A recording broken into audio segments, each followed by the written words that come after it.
لوگ ہیں ان کے لیے نبی ہیں، آپ یہودیوں کے لیے، عیسائیوں کے لیے نبی نہیں ہیں، کیونکہ ان کے آبا کو تو ڈرائے گئے۔ تو دونوں آیتوں کے اندر بظاہر تعارض ہے، ایک میں ہے کہ آپ تمام لوگوں کے لیے نبی ہیں، اور دوسرے میں ہے کہ آپ ان لوگوں کے لیے نبی ہیں جن کے آبا و اجداد کو ڈرایا نہیں گیا۔ تو جب یہ بات مانیں گے تو مطلب یہ ہوگا آپ یہودیوں کے لیے نبی نہیں ہیں، عیسائیوں کے لیے نبی نہیں ہیں۔ تو اس کا جواب یہ ہے آپ نبی تمام لوگوں کے لیے ہیں، چاہے یہودی ہوں، چاہے عیسائی ہوں، جو بھی ہو۔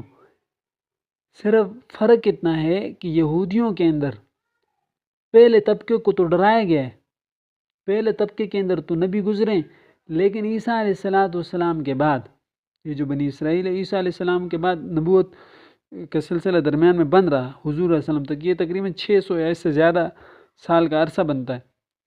تو یہ آخری جو آبا ہیں ان کو نہیں ڈرایا گیا۔ جب